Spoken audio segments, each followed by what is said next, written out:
presidente Lenín Moreno afirmó que los primeros meses de 2020 regiría la focalización de subsidios a los combustibles. No descarta que se incluya el diésel. Fiscalía reformulará cargos contra Paola Pavón, Virgilio Hernández y Cristian González por el delito de rebelión, pero cambia el inciso penal de grave a simple.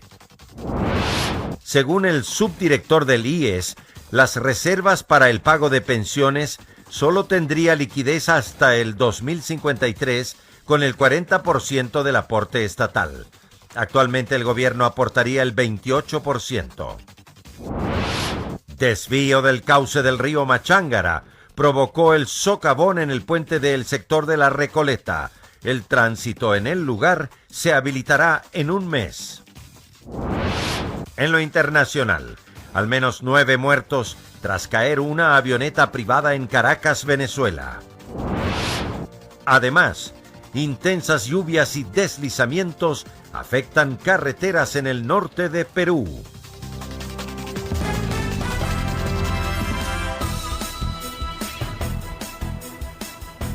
Viernes 20 de diciembre del 2019, amigos, es un gusto estar nuevamente con ustedes aquí en Emisión Estelar del Comercio TV con lo más destacado en esta jornada. Es un privilegio trabajar para ustedes. Aquí iniciamos. Las reservas para el pago de pensiones del IES tendrían liquidez solo hasta el 2053 con el aporte del 40% del Estado. Así lo revela el informe actuarial presentado por el directorio del Instituto Ecuatoriano de Seguridad Social. El Instituto Ecuatoriano de Seguridad Social, IES, presentó el informe actuarial del Fondo de Invalidez, Vejez y Muerte, es decir, el fondo que deberá garantizar el pago de las jubilaciones a los actuales y futuros afiliados. Y el resultado es este. El último año de reserva positiva es el año 2053. Por lo que subir la edad de jubilación sería una alternativa para sostener el fondo de pensiones. Por ejemplo, incentivar la edad de jubilación. Claro está que esta decisión sería opcional para el trabajador que desee acogerse. Entonces lo que se puede premiar es aquella persona que decida jubilarse más allá de los 60 años, hacer que el techo de su jubilación no sea 2.200, sino un valor adicional. Pero esa estabilidad del Instituto Ecuatoriano de Seguridad Social depende de 3 factores. Así lo asegura David Ruales, subdirector general del seguro. Por ejemplo, de la aportación del 40% del Estado. Asegurar al menos un rendimiento del 6.25% en las inversiones que hace el Banco del IES. Y la adopción de medidas estructurales que podrían incluir desde la revisión del aporte de los trabajadores hasta el incremento de los años de trabajo. El problema se agravaría si es que uno de estos 3 factores falla o si es que, por ejemplo, el Estado deja de aportar el 40% para el pago de las pensiones. Hay un segundo escenario, en cambio, en el cual el porcentaje del Estado es 0 y en este escenario el último año de reserva positiva es el año 2023. Pero hay más. Ruales sostiene que el Estado no está cumpliendo como debería. Del 40% ha contribuido con el 28%. El 40% equivale a 1.700 millones de dólares. El 28% son 1.200 millones de dólares aproximadamente. Y es que se exhorta a las mesas de conversaciones que arrancarán el próximo año para encontrar alternativas de salvación para el fondo. A través del acuerdo nacional al cual han sido convocados todos los sectores sociales, empleadores, trabajadores, jubilados, asociaciones, Seguro Social Campesino, podremos tomar las mejores decisiones para garantizar el futuro de la seguridad social en beneficio de nuestros afiliados. Informó Marilyn Jaramillo. El presidente de la República, Lenín Moreno, resaltó la importancia del nuevo desembolso que realizará el Fondo Monetario Internacional dentro del plan de ajuste fiscal. El primer mandatario hizo un balance de su gestión y anunció que la focalización del subsidio a los combustibles iniciaría en los primeros meses del 2020 e incluirá una compensación a los sectores más vulnerables. Nosotros sí vamos a dejar las cuentas transparentadas y en orden. El postergado y urgente desembolso del Fondo Monetario Internacional por $500 millones copó la mayor parte del último conversatorio del año con AER en el gobierno zonal. Para el presidente no solo es oxígeno, sino la foto más clara de la prudencia fiscal y la concordia. Porque debemos ser amigos de todo el mundo, pero Estados Unidos es el país que más nos compra. Y en segundo lugar, a lo mejor, entre 1 y 2 millones de familiares nuestros, de ecuatorianos, están viviendo allá. El FMI ha concedido 900 de los 4.200 millones comprometidos en junio. Sobre la focalización del subsidio a los combustibles, dijo no se quedarán en los diálogos. Estamos haciendo inclusive un estudio de los vehículos que existen a gasolina, diésel en el sector rural para afectar en lo menos posible el momento en que focalicemos el subsidio. El análisis de las reformas laborales no es ajeno a la órbita del jefe de Estado. Porque a lo mejor el empresario está limitado para poder contratar gente, estudiantes, amas de casa, que podrían trabajar la temporada como se hace en cualquier parte del mundo, cumpliendo la ley, sin precarizar. Sí, trabajo por eso. En coyuntura internacional avaló las declaraciones del canciller en torno a la candidatura de su exministra María Fernanda Espinosa a la Secretaría General de la OEA. En esta circunstancia, por varios errores que creo que se cometieron, todos los seres humanos cometemos errores, yo creo que no ameritaba apoyar esa candidatura. Sin embargo, no es por aquello, es fundamentalmente porque ya comprometimos nuestro voto por la reelección del señor Almagro. Lo del organismo interamericano es una iniciativa caribeña de Antigua y Barbuda, así como de San Vicente y las Granadinas, pues el apoyo de Quito empezó y terminó con la presidencia de la Asamblea General de Naciones Unidas.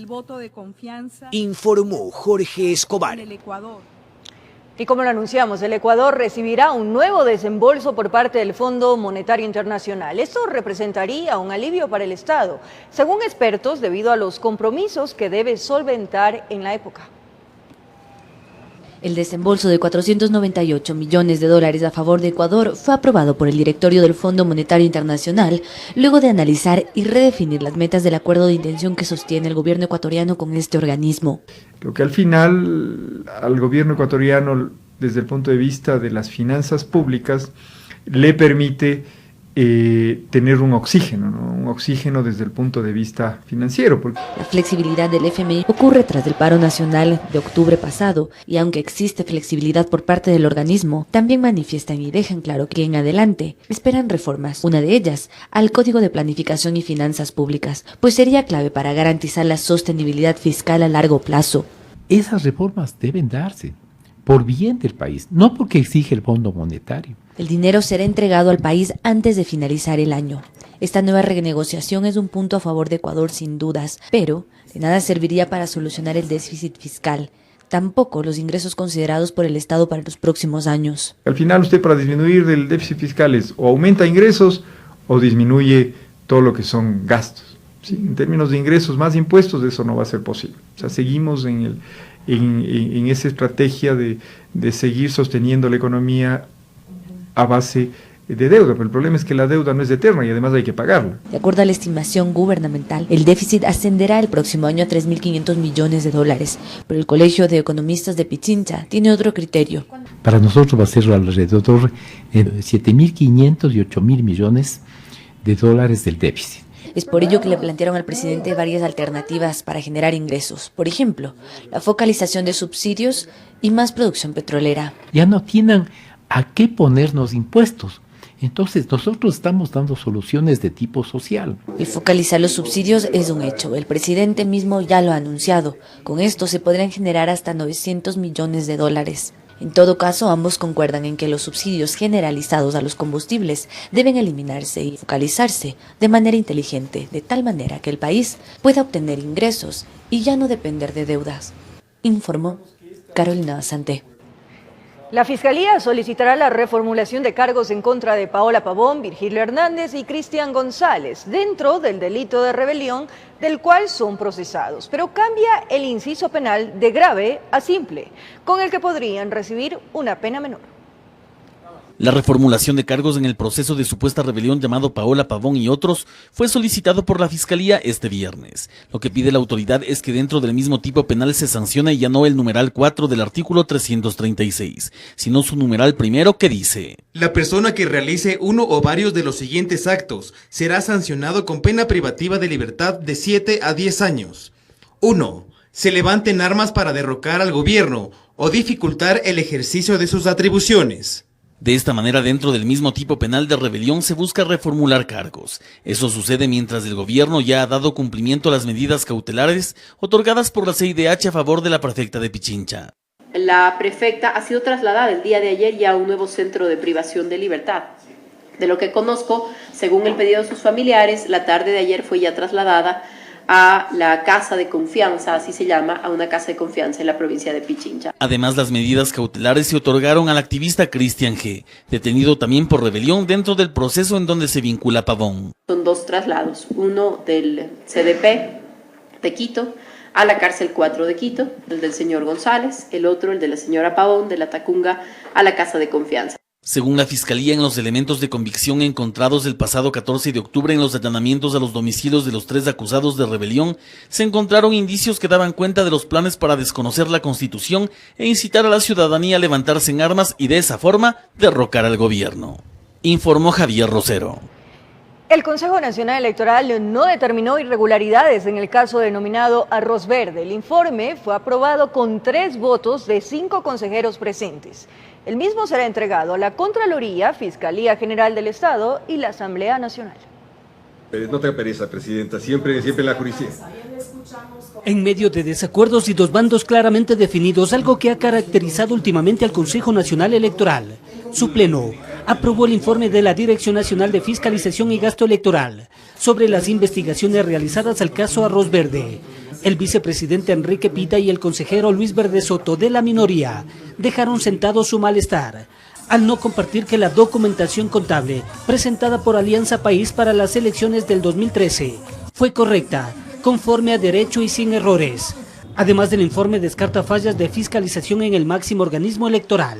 El Consejo Nacional Electoral dice que la campaña de 2013 de Alianza País gastó muy por debajo del límite y que Arroz Verde es solo una especulación. Es decir, nuevamente se niega que la veracidad del caso Arroz Verde y sobornos, que lo que procesa el sistema ecuatoriano es una fantasía. La titular de la entidad, Diana Tamaín, detalla que en las cuentas del movimiento Alianza País en el periodo 2012-2017 sí se encontraron otro tipo de irregularidades, como aportes que no pagaron impuestos, donantes recurrentes, valores que exceden los máximos establecidos por la ley. El informe en el ámbito administrativo dentro de las infracciones electorales se identifican algunas que también en el informe se dice que se trasladará a la autoridad competente, en este caso el Tribunal Contencioso Electoral. Pero que para Arroz Verde no pueden excederse en las competencias que tienen, por lo que dejan que la justicia ordinaria cumpla con su trabajo. Con estos argumentos de pretender de que se juzgue culpabilidades o delitos en competencias administrativas, quiero ser enfática, es hacerle el juego a la defensa de los abogados que llevan la defensa a casos sobornos, donde han manifestado y lo que pretenden es de que esta investigación caiga en el campo electoral como infracción electoral y de esa manera se declare la nulidad. Con esto, el caso Arroz Verde dejaría de ser responsabilidad del Consejo Nacional Electoral, informó Héctor Romero. 47 movimientos y partidos políticos que habían sido notificados con su eliminación por no cumplir con los requisitos y obligaciones podrán participar nuevamente en las próximas elecciones. Esto gracias a una resolución del Tribunal Contencioso Electoral que obliga al Consejo Nacional a revisar cada caso. Mario Granda, concejal de Quito, es el director del movimiento Vive, cuya organización hasta ayer fue eliminada y se le iba a quitar la personería jurídica. Pero un informe del Tribunal Contencioso Electoral lo pone nuevamente en la palestra política. Lo que se ha hecho por parte del Tribunal Contencioso Electoral es justicia. En total a 47 movimientos y partidos políticos se les devuelve el aliento, tras un recurso presentado por el Movimiento Emergente de Transparencia y Acción Meta. El Tribunal Contencioso Electoral, entre otras cosas, señala la falta de motivación al proceder a la cancelación, liquidación y extinción de organizaciones políticas. Granda refuerza lo dicho. Como movimiento Vive provincial a nivel de Pichincha, para dejar de existir debe no tener el 3% de los votos de la jurisdicción. La jurisdicción de Pichincha tiene no más allá de 2.900.000 votantes. Pero curiosamente, la Dirección Jurídica y de Organizaciones Políticas del CNE se inventa y determina que el cálculo del 3% se lo debe hacer en base a 10 millones de votos. En el CNE confirman que darán inmediato cumplimiento a lo dispuesto.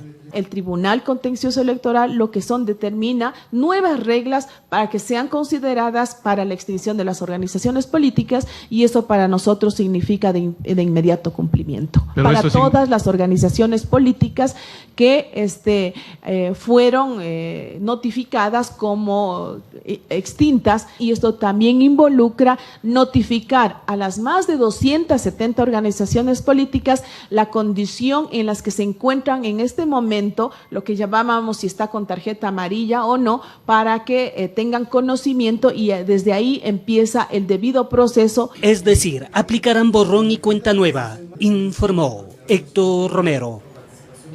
A pocos días de finalizar el año, los legisladores hacen un análisis de lo que ha sido su gestión en 12 meses.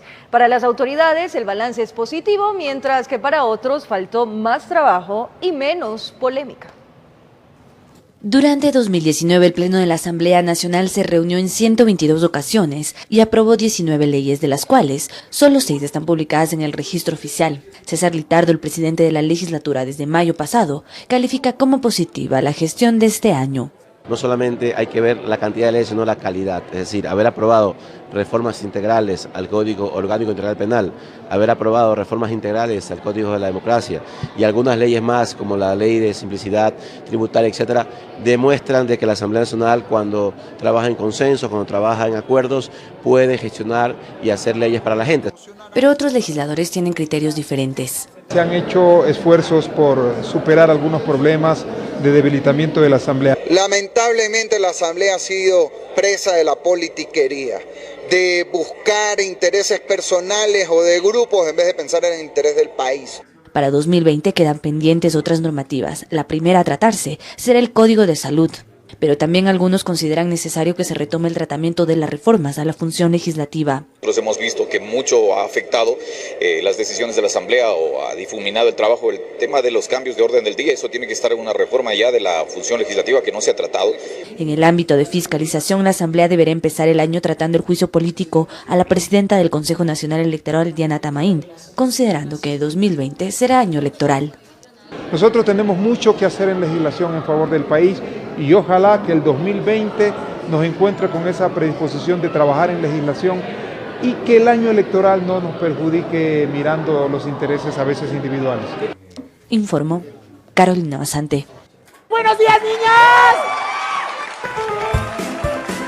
Ando buscando asistente. ¡Algún payaso! ¡Payaso!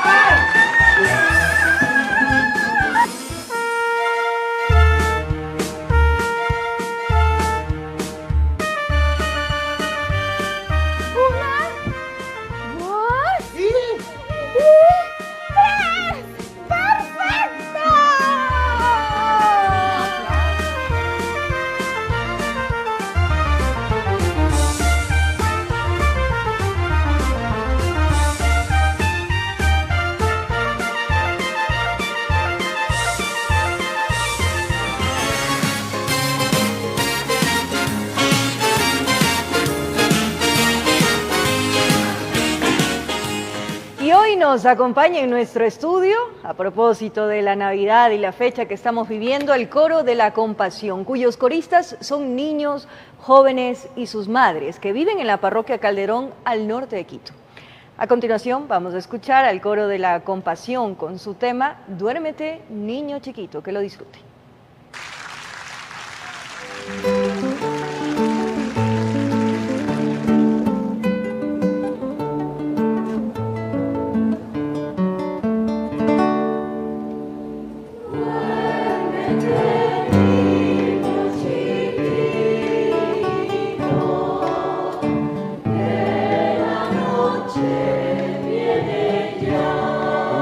noche viene. Cierra pronto tus ojitos, que el viento te arrullará.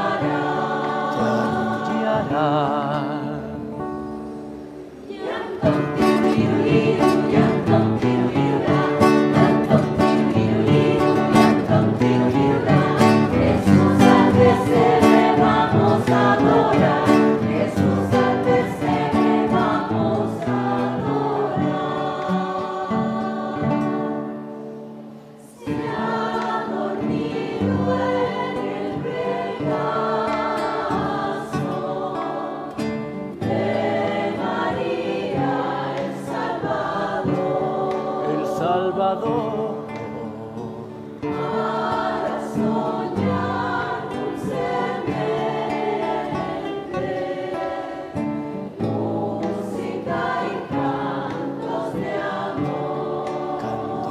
amor, Jesús al pesebre vamos a adorar.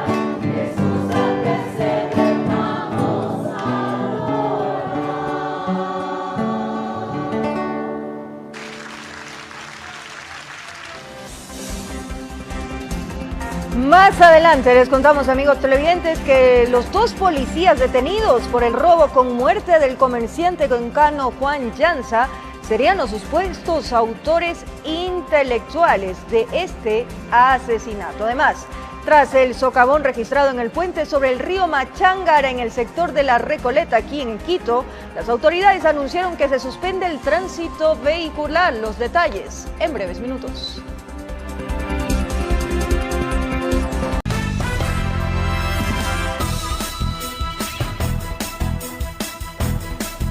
Gracias por seguir en nuestra sintonía. Esto es El Comercio TV. Los 2 policías detenidos por el robo con muerte del comerciante cuencano Juan Llanza serían los supuestos autores intelectuales de este asesinato. Los autores materiales fueron detenidos. El robo y el crimen del comerciante Juan Llanza en la ciudad de Cuenca fue dado en todos sus detalles por el fiscal provincial doctor Leonardo Amoroso, en cuya narración se subraya la participación en todo el cometimiento del delito de los 2 miembros de la Policía Judicial. Un oficial de policía tomó contacto con las 2 personas que están detenidas y que están yendo a ser vinculadas el día de hoy, y la persona de sexo femenino que fue procesada el día de ayer, y él les había manifestado que tenía ya hecho una investigación del domicilio, que posiblemente se tenía una buena cantidad de dinero, porque este señor se dedicaba a comercio de arroz. Se presumía que tenía algún dinero, y eso yo refiero a lo que manifiesta una de las personas procesadas, y que inclusive les indicó un plano de la casa. Tuvieron que ingresar los 3, mientras los 2 policías se quedaron afuera, como vigilando y precautelando de que no surja ningún incidente para que se pueda perpetrar el hecho. Este involucramiento de 2 policías ha motivado la preocupación de las máximas autoridades de la institución y del gobernador de la SUAI. Los 2 miembros policiales son parte de los 5 que ingresaron al domicilio y presuntamente efectuaron este hecho de sangre. A la par que se inicia el trámite legal en Fiscalía y en el juzgado correspondiente, ya se inició desde ayer el trámite interno para la sanción respectiva. También se informó de la captura de los 2 participantes de esta banda en este asesinato. De vinculación de las 2 personas más que fueron aprehendidas el día de ayer, que tenían orden de detención y que participaron en el hecho. En los próximos días se realizará una revisión total del personal de la PJ. Y obviamente hacer una depuración de una institución que debe y necesariamente merece la confiabilidad de toda la ciudadanía. Desde la ciudad de Cuenca informó Francisco Ramírez. 4.599 productos explosivos fueron decomisados en un operativo en el casco comercial del Cantón Milagro en la provincia del Guayas. Por otra parte, agentes antinarcóticos lograron la incautación de 434 dosis de droga. Los agentes de la Policía Nacional arribaron hasta el casco comercial del Cantón Milagro. Allí detectaron que entre la mercadería estaban ofertando material pirotécnico de procedencia artesanal. nos permitimos exponer que hasta el momento hemos hecho un decomiso de 4.599 unidades de material pirotecnia de diferentes características, todas de fabricación artesanal. Voladores, tumbacasas, diablillos y mucho más. Es parte del decomiso realizado a comerciantes que estaban expendiendo sin control alguno. Nos preocupa toda vez que la manipulación, el bodegaje y la comercialización pone en riesgo tanto a las personas que así lo hacen como a los depósitos clandestinos que se están utilizando. En el mismo cantón, personal de antinarcóticos ejecutó un operativo que se realizó de manera simultánea en el cantón Naranjito. En estas acciones detuvieron a 2 personas acusadas de practicar el microtráfico en sus comunidades. Realizaba el tráfico de sustancia destinada al tráfico de consumo interno y también realizaban delitos conexos a las diferentes personas de este sector de Milagro. Informó José Morales. Un comerciante murió tras recibir varios impactos de bala durante un intento de robo perpetrado en su negocio ubicado en el centro de Puyo, en Pastaza. El fallecido intentó defender con un machete a su esposa, quien también se encontraba en el lugar. Un presunto intento de robo terminó en el asesinato de David Fonseca, propietario de un local de celulares en el centro de Puyo, en Pastaza, quien murió luego de recibir varios impactos de bala en su tórax. Realiza 4 detonaciones de arma de fuego, la cual 2 balas impactan en la caja torácica del hoy fallecido. Según el primer informe policial, el autor de los disparos ingresó al local y tomó a la esposa de la víctima, que ante sus gritos salió con un machete recibiendo los impactos de bala mortales. Al llamado de que le quieren robar la señora, al llamar a su esposo, el señor sale con un machete a defender a su esposa, en donde la persona que le tenía intimidada a la señora dueña del local realiza 4 detonaciones. El hecho ha generado una gran conmoción entre la ciudadanía por la forma como se cometió y da la pauta de inseguridad que se va agudizando en esta provincia, que registra los menores índices de muertes violentas en el país. Toda la Policía Nacional de la provincia, conjuntamente, coordinadamente con la Fiscalía, estamos trabajando en ello para poder identificar a los presuntos responsables del hecho. Sus familiares piden que se identifique y se detenga al asesino para que se sancione con el máximo rigor de la ley, informó Anabel Belín.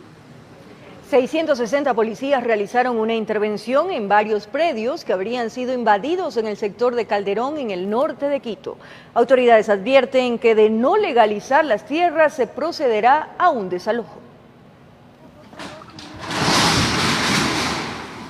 Dicen estar cansados. Los vecinos de 9 barrios de Calderón procedieron ellos mismos a destruir las viviendas de quienes al parecer invadieron esos terrenos privados.